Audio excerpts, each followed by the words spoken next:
প্রথমে আমার ডান পাশে মোহাম্মদ মিলন ভাই, তিনি আমাদের সিনিয়র অডিটর অফিসার। তার কাছ থেকে গতকালকে কুড়িগ্রাম ট্রেনিং সেন্টারের প্রথম দিনের অধিবেশনের অডিট মনিটরিং সম্পর্কে কিছু বিষয় আলোচনা করার জন্য তার কাছে যাচ্ছি। আমাদের আলোচনার বিষয়টি হচ্ছে মূলত পাস বই নির্মাণ পদ্ধতি সম্পর্কে কি বলতে। ধন্যবাদ মাহবুব ভাই।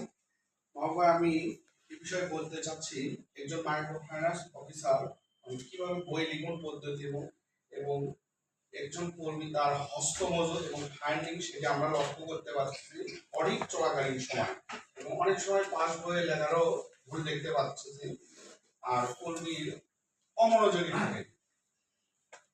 আমি এখন বলি যে একজন কর্মী যখন দিতে যায় তখন তার ওই সমিতিতে প্রথম সমিতিতে চলিত সদস্য থাকে এবং তার সঙ্গে তারপরে দুটা সমিতি আছে, সেই দুটা সমিতির হচ্ছে মেনটেন্স করা বা তার যোগাযোগ করা বা কিছু সফটওয়্যার কিভাবে ইনস্টল করতে নানা ধরনের তার মাথার মধ্যে চাপ থাকে। সেক্ষেত্রে তার হয়তো ছোটখাটো হয়ে যায় তাকে নানা ধরনের চলে আসে।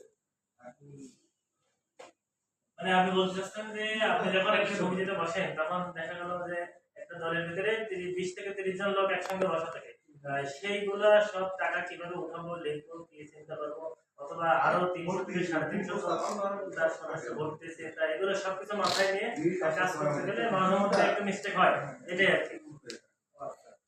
তারপরে এটা মানে অডিটটা রিপোর্টের ভিতরে নিয়ে আসে আমাদেরকে। আচ্ছা, নবীজল ভাই যে মাহবুব ভাই, আমি আমাদের মিলন ভাইয়ের কাছে জানতে চাচ্ছি যে আমরা যখন অডিট টেস্ট করি তখন দেখি যে আমরা মাস শেষের দিকে অডিটগুলো টেস্ট করি। এই সময়ে আমরা মাস ক্লোজিং এর সময় অনেক চাপ থাকে, দেখা যায় ওদিকে মাস ক্লোজিং এর চাপ কিস্তি আসে না, আবার অনেক সময় রাস্তাঘাটে টাকা দেয়, বিকাশে টাকা দেয়, দেখা যায় ওই কিস্তিগুলাই মানে হয়তো বইয়ে লেখা হয় না, সেগুলাই অডিটে যে রিপোর্টগুলো নিয়ে আসে আমার মনে হয় ওই রিপোর্টগুলা না নেওয়াই ভালো ছিল। যে যে টাকাগুলো রাস্তাঘাটে বা বিকাশে দেয়, ঠিক আছে, সেই টাকাগুলো তো পরে তো সফটওয়্যারে তো আমাদের উঠানো উচিত, মানে আমাদের পোস্টিং দেওয়া উচিত নাকি, তারপরে তো ওইটা মিলেই আবার ঠিকঠাক করে আবার ই করা উচিত আমাদের। এইসব ক্ষেত্রে আমাদের মনোযোগী দিতে হবে। তা ঠিক আছে, দেখা যায় ওই সময় পরের সপ্তাহ আস্তে আস্তে দেখা যায় অডিট মানে অডিট হাজির হয়ে গেছে। মানে বিষয়টা এমন সেটা হচ্ছে যে ভাই বলতে চাচ্ছে যে আমি একজন মাইক্রোফোন অফিসার, সে বলতে চাচ্ছে যে একজন ব্যক্তি যদি বিকাশে টাকা পাঠায় অথবা বাবা থেকে টাকা দেয়, ওই টাকাটা তো আমার নিতে হবে। সেটা এরকম যদি না নিই তাহলে তো কিস্তিটা বাকি হবে। আর যখন টাকাটা নিচ্ছি তখন তো তার কাছে পাসবুকটা থাকতেছে না, ওই সদস্যের কাছেও থাকতেছে না।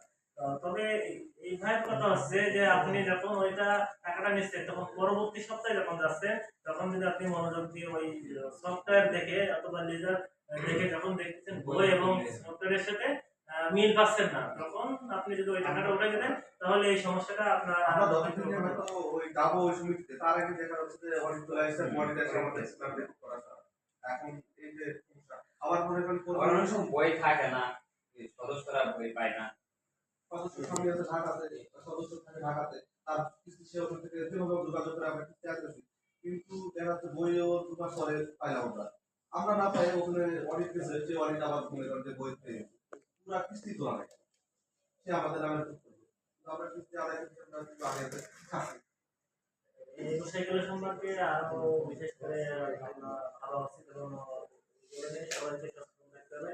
যাই হোক ভাই, দুঃখিত আজকের আমাদের সামনে আর সময় নাই, আমাদের সময় ছিল শেষের মধ্যে আর ক্লাস আছে। আমরা আজকে এই মুহূর্তে এই টক শোটা এখানে শেষ করছি, আগামী টক শোতে আবার আপনাদের সম্মুখে আসবো।